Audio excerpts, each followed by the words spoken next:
네, 햄버거를 먹고 이를 닦던 중에 갑자기 쓰러져 숨진 4살 아이를 상습적으로 학대해 숨지게 한 엄마가 결국 구속됐습니다. 네, 사건 사고 소식 양지열 변호사와 살펴보겠습니다. 안녕하십니까? 안녕하십니까?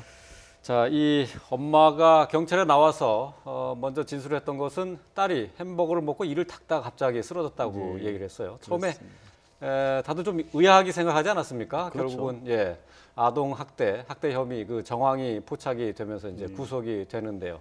처음부터 조금 석연치 않은 점이 좀 많았죠.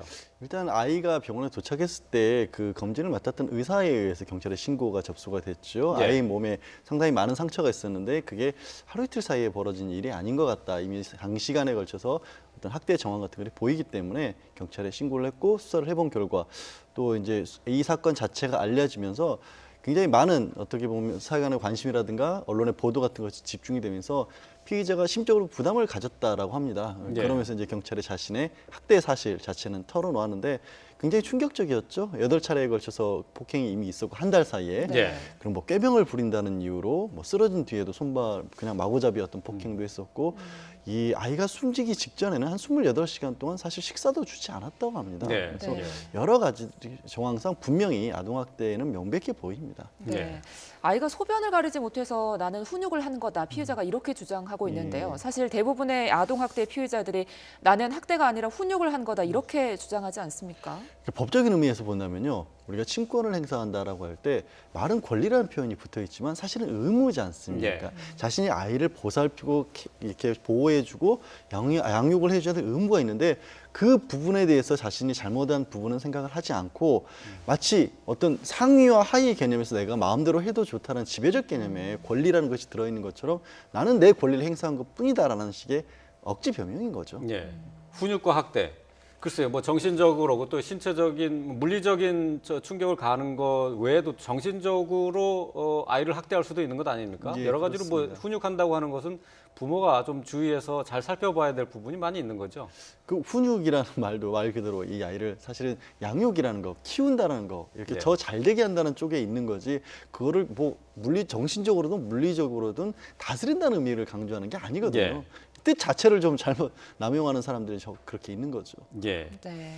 자, 이 그 숨진 아이의 어머니는 이혼을 부모는 이혼을 한 상태고 또 그리고 아버지 밑에서 키워지다가 보육원에 넘겨졌었어요. 그러다가 다시 이 어머니가 데리고 왔는데 데리고 올 때는 아무래도 한번 제대로 키워보겠다는 그런 생각을 하지 않았을까 싶은데요.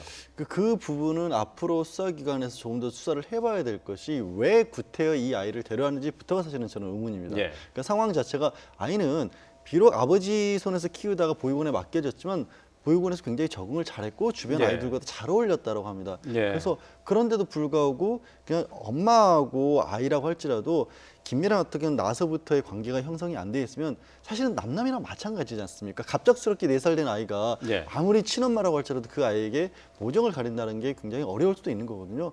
그런 상황인데도 불구하고 아이를 데려간 것은 혹시 다른 이유가 있는 건 아닌가도 분명히 밝혀봐야 될 것이고요. 이 범죄의 동기가 될 수가 있기 때문에. 네. 그다음에 한 가지 꼭 지적하고 싶은 것은 보육시설에서도 제가 보육시설을 탓하자는 게 아니라 앞으로라도 이런 일이 있었을 경우에 보육시설에서는 그 어머니가 서류상 제출했던 부분 자신이 직장에 다니고 있고 친정어머니가 아이를 보살펴 줄 수 있다는 것만 믿고 네. 아이를 넘겨줬다는 거거든요. 근데 친부모에 의한 아동학대가 더 많다는 것은 이미 알려진 사실이고 네. 그렇게 그냥 한 부모가 만나지도 않았다가 갑작스럽게 아이를 데려간다고 그랬을 때 그 말만 덜컥 믿고 내줬다가 이런 일이 벌어질 수 있다는 것을 앞으로는 제발 좀 더 신중하셨으면 보육시간 관련기자분께 꼭 부탁을 드리고 싶습니다. 네. 네, 이 엄마가 뭐 아이가 병원으로 실려가는데도 뭐 아무렇지 않게 쳐다보고 되게 모성애를 느끼지 못할 만큼 주변 사람들이 굉장히 태연한 모습을 보여서 소름이 끼쳤다 이런 말도 나오고 있는데요. 어떤 걸까요? 글쎄 이웃 주민들도 그렇다고 하죠. 앰뷸런스에 보통 아이가 그리고요. 아이가 이 피의자 어머니의 진술 자체가 그렇습니다. 아이가 쓰러졌는데 꾀용 부리는 줄 알고 더 때렸다라는 거거든요. 보통의 부모들이면 아무리 이성을 잃을 만큼 혹은 분노를 해서 아이를 좀 뭐 가혹하게 폭력을 썼다고 할지라도 아이가 쓰러진 상황이 되면 예. 거기서부터는 자기가 놀래야 되는 거고 거기서부터 자기가 당황해서 아이를 어떻게든지 구조하려고 하는 게 원래 본능적인 면에 가깝지 않을까요? 그렇죠. 그런데 아이가 쓰러져서 병원에 실려가는데도 그걸 보고 있었다. 아무런 어떤 변동이 없었다라는 거는 정말로 이 사람의 어떤 정신 상태 자체도 예. 점검을 해봐야 될 거고. 제 말은 그냥 하는 말씀이 아니라 아마 검찰에서는 사이코패스 테스트 같은 거 다 할 겁니다. 아. 예.